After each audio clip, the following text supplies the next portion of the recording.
उसकी आंखों में खुशी के आंसू थे। उसने कहा, श्रीमान मंसूर, मैंने मुर्गियों को नहलाया और साफ कर दिया है। अब वे बहुत आरामदायक महसूस कर रही हैं, इसलिए वे आंगन में सो रही हैं। मंसूर आंगन में गया और देखा कि मुर्गियां मृत पद्दी हुई हैं। उसे एहसास हुआ कि मुर्गियां मर चुकी हैं। उसने एक भी शब्द नहीं कहा और न ही मारबूहा को डांटा, क्योंकि वह जानता था कि गलती उसी की थी। उसे अपनी मां की सलाह याद आई, जो हमेशा उसे पत्नी चुनने में धैर्य रखने और सही चुनाव करने के लिए कहती थी। दिन बीतते गए और मंसूर मारबूहा के भोलेपन भरे व्यवहार का आदी होने लगा। वह उसे विनम्रता और धैर्य के साथ निर्देश देता था, उसकी गलतियों को सुधारने की कोशिश करता था और उसे सही और गलत के बारे में सिखाता था। एक दिन उसने एक गाय खरीदी ताकि वह उसके दूध और मक्खन से लाभ उठा सके। जब वह गाय को गौशाला में लाया और मारबूहा ने उसे देखा तो वह खुशी से मुस्कुराई और उत्सुकता से बोली, प्यारे पति, मैं हर सुबह इसका दूध दूहूंगी और आपके लिए दूध और घी तैयार करके रखूंगी ताकि आप काम पर जाने से पहले खा सकें। मंसूर कई दिनों बाद इस वादे से खुश हुआ और विनम्रता से उससे कहा, अल्लाह तुम्हारा भला करे मारबूहा। ध्यान रखना कि इसकी देखभाल में कोई कमी ना हो या तुम कुछ ऐसा न कर बैठो जिससे इसे नुकसान पहुंचे। पहले 2 दिनों तक मारबूहा बहुत जल्दी उठती थी और नियमित रूप से गाय का दूध दुहती थी और उसे बहुत सारा दूध और मक्खन मिलता था। तीसरे दिन उसने सोचा, मैं हर सुबह दूध क्यों दूहूं? शायद मैं खुद को और गाय को हर दिन दूध दूहकर थका रही हूं। सबसे अच्छा होगा कि मैं एक बार में सारा दूध दूह लूं और फिर मैं और गाय दोनों आराम कर सकें। उसने एक बड़ी बाल्टी ली और गाय का दूध तब तक दुहना शुरू किया जब तक कि उसका थन सूख नहीं गया। अत्यधिक परिश्रम के कारण गाय जमीन पर गिर पड़ी। मारबूहा यह देखकर हैरान और डर गई। वह घर लौट आई और अपने पति मंसूर के लौटने का इंतजार करने लगी। जब मंसूर लौटा तो मारबूहा हकलाते हुए उससे बोली, श्रीमान मंसूर, मुझे नहीं पता कि आज गाय को क्या हो गया है। जब मैं दूध दूह रही थी तो वह अचानक गिर गई। क्या वह बीमार है या जिसने आपको गाय बेची है उसने आपको धोखा दिया है? मंसूर तुरंत गौशाला की ओर गया। जब उसने गाय के थन की हालत देखी तो उसे कुछ समझ नहीं आया। उसने मारबूहा से इसका कारण पूछा। उसने उसे अपने उस काम के बारे में बताया जो उसने गाय को हफ्ते में एक बार दूध दुहकर आराम देने के लिए किया था। मंसूर गुस्से से फट पड़ा और बोला, क्या तुम पागल महिला हो? तुम तो इसकी जान ले रही थी। किसने तुम्हें यह सलाह दी कि एक बार में गाय का सारा दूध दूह लो ताकि वह कमजोर होकर जमीन पर गिर जाए? कोई भी कदम उठाने से पहले तुम सलाह क्यों नहीं लेती या धैर्य क्यों नहीं रखती? यहां मंसूर को फिर से अपनी मां की सलाह याद आई। उसकी आवाज ऊंची हो गई और उसने कहा, अल्लाह तुम पर रहम करे मां। अगर मैंने तुम्हारी बात सुनी होती तो मैं इस मुसीबत में न पड़ता।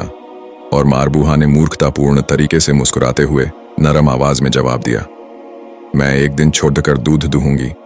जरूरी यह है कि आप संतुष्ट रहें श्रीमान मंसूर। दिन बीतते गए।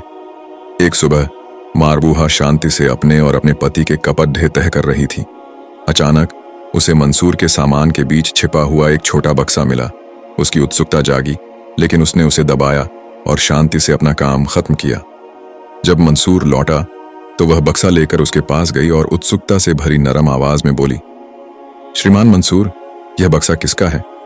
उसने उसकी तरफ गंभीर दृष्टि से देखा।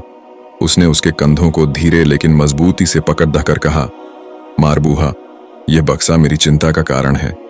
मेरे पास इसे रखने के लिए कोई जगह नहीं है। जब तक मुझे कोई सही जगह नहीं मिल जाती, मैं तुमसे गुजारिश करता हूं कि तुम इसके पास ना जाना। यह मेरी पूरी जिंदगी की कमाई है जो मैंने बुरे समय के लिए रखी है। इसे इसकी जगह पर रहने दो और इसे खोलना या इसके पास भी मत जाना, वरना हम एक ऐसी मुसीबत में पड़ी जाएंगे जिससे हम निपट नहीं पाएंगे। ठीक है, उसने उसे आश्वस्त करते हुए जवाब दिया। ठीक है श्रीमान, चिंता मत कीजिए। उसने उसकी सलाह मानी और बक्से को वहीं रख दिया जहां वह मिला था और उसे फिर नहीं छुआ। एक दिन एक भिखारी ने मंसूर के दरवाजे पर दस्तक दी। वह अपनी गरीबी और लाचारी की शिकायत कर रहा था। मारबूहा सावधानी से दरवाजे के पास आई और बोली, दरवाजे पर कौन है? उस आदमी ने बेताब आवाज में जवाब दिया, हे महान महिला, अल्लाह ने आपको जो दिया है उसमें से अल्लाह के वास्ते मुझे कुछ दे दीजिए। उसने अपने स्वाभाविक भोलेपन से जवाब दिया। चले जाओ, मेरे पास तुम्हें देने के लिए कोई पैसा नहीं है।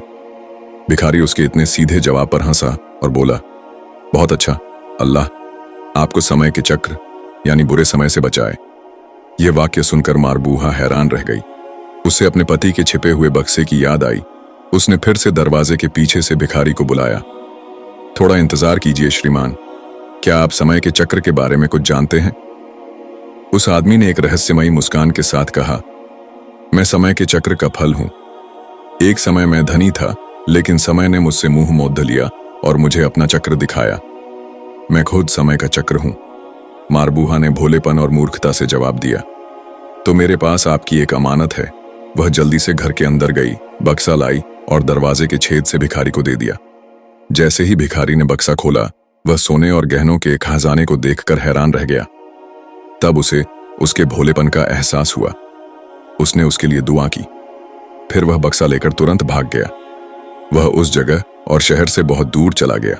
शाम को जब मंसूर घर लौटा तो मारबूहा ने उसका स्वागत किया और उसे घटना के बारे में बताते हुए कहा, मैंने आपको उस बक्से से मुक्ति दिला दी है जो आपकी चिंता का कारण था।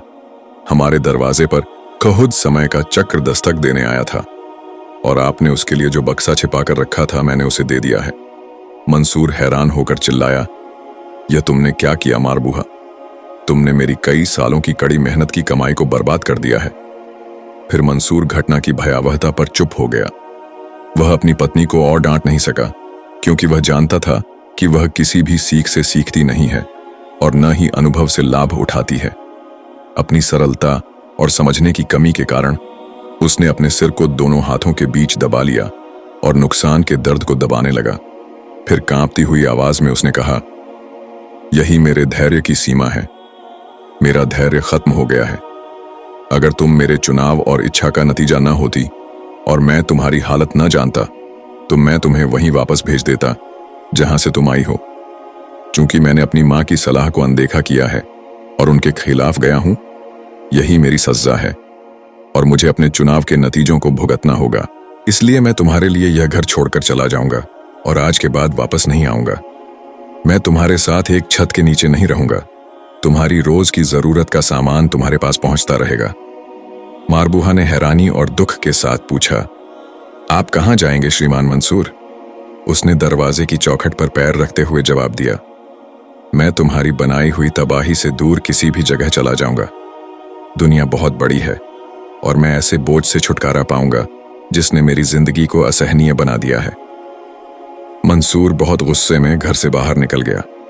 वह इस तरह जमीन पर पैर पटक रहा था जैसे उस पर भूत सवार हो। वह खुद से बात कर रहा था और रास्ते में ठोकर खा रहा था। उसे पता नहीं था कि मारबूहा उसके पीछे पीछे आ रही है। वह दूर चलते चलते शहर की सीमा पार कर एक ऊंचे टीले पर पहुंचा और वहां आराम करने के लिए बैठ गया। जब उसने चारों तरफ देखा तो उसने देखा कि मारबूहा उसका पीछा कर रही थी और उसके पास आकर बैठ गई थी। जब उसकी नजर मारबूहा पर पड़ डटी तो उसे एहसास हुआ कि उससे भागने का कोई रास्ता नहीं है।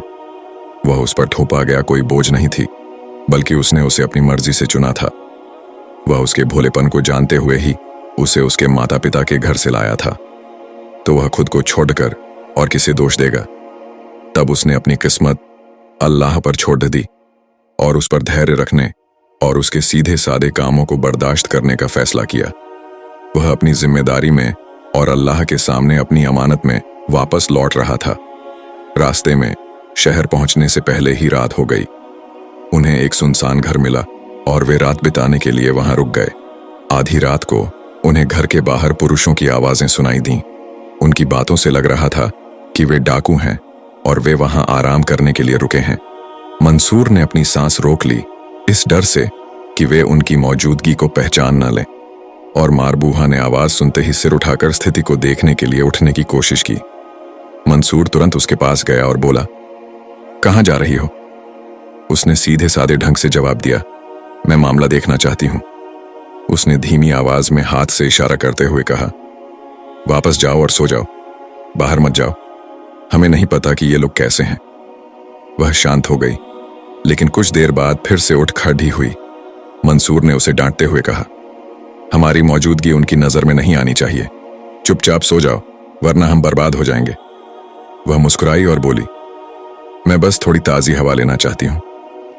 मंसूर ने कहा, मैंने तुम्हें सोने के लिए कहा है, वरना हम तबाह हो जाएंगे। उसने हार मान ली और अपनी जगह पर बैठ गई, लेकिन सो नहीं पाई। उसने अपने बचपन की यादों को याद करना शुरू किया और कुछ मजेदार घटनाओं को याद करके धीरे से हंसने लगी। लेकिन उसकी वह हंसी, हालांकि वह हल्की थी, घर के बाहर मौजूद डाकुओं के कानों तक पहुंच गई। मंसूर ने सोचा कि यह उनका अंत है, लेकिन इसका उल्टा हुआ। डाकू अपनी जगह से उछल पड़ रहे और उनके दिल डर से कांपने लगे। उन्होंने सोचा कि घर में जिन्न रहते हैं। वे घबराकर अपनी लूटी हुई सारी चीजें छोड़कर भाग गए। जैसे ही सुबह हुई, मंसूर जगह को देखने के लिए बाहर निकला और दरवाजे के पास 3 थैलियां मिली। जब उसने उन्हें खोला तो उसने देखा कि वे सोने, गहनों और आभूषणों से भरी हुई थीं। वह खुशी के मारे चिल्ला उठा, मार बूहा, देखो, तुम्हारी पागलपन हमारे लिए सौभाग्य और रिस्क लेकर आया है। अल्लाह तुम पर रहम करे, हे नारी। मंसूर अपने शहर लौट आया। अल्लाह ने उसे अपनी कृपा से अमीर बना दिया था। उसने एक सफल व्यवसाय शुरू किया और 2 महल जैसे घर खरीदे। उसने मार बूहा को एक घर में रखा और उसकी सेवा के लिए नौकर रखे, और दूसरा घर उसकी नई पत्नी के लिए था, जिसे उसने इस बार बुद्धिमान के तौर पर चुना था, जैसा कि उसकी मां चाहती थी। एक समझदार महिला जो उसके घर के मामलों को अच्छी तरह से संभाल सकती थी, जीवन के बुरे समय में उसकी मदद कर सकती थी और संकट में उसके साथ खड़ी रह सकती थी। उसकी दूसरी पत्नी ने उसे बच्चे दिए थे और उसी के पास उसे सच्चा सुकून और सहारा मिला था। इसके बावजूद उसने एक दिन के लिए भी मार बूहा की उपेक्षा नहीं की या उसे छोड़ा नहीं। हालांकि वह उसके बहुत से दुखों का कारण थी, लेकिन अल्लाह के बाद वही उसके जीवन की दिशा बदलने का कारण बनी थी। उसने उसे अपने ही तरीके से सिखाया था, अनजाने में ही, कि बुद्धिमानी एक वरदान है और सही चुनाव उसके मालिक के लिए अच्छा ही लाता है। आखिरकार उसे एहसास हुआ कि शादी की नींव प्यार और समझ पर टिकी होती है, न कि आदेश जारी करने और उनके पालन का इंतजार करने पर। और जिस महिला पर भरोसा किया जा सकता है, वह वही है जो जीवन के सभी क्षेत्रों में तुम्हारे साथ हिस्सा लेती है और तुम्हारा समर्थन करती है, और खुशी से पहले मुसीबत में तुम्हारी सच्ची सहायक होती है। आपको हमारी कहानी के ये एपिसोड कैसे लगे, हमें कमेंट करके जरूर बताइएगा। और अगर आप ऐसी और एपिसोड वाली कहानियां चाहते हैं तो हम जरूर देंगे। आप हमें कमेंट करके बताइएगा कि आपको यह एपिसोड वाली कहानी कैसी लगी। अल्लाह की रहमत से सब स्वस्थ रहें, अच्छे रहें, 5 वक्त की नमाज अदा करें, पैगंबर पर ज्यादा से ज्यादा दरूद पढ़ें। मिलते हैं अगले एपिसोड में। जज़ाकल्लाह।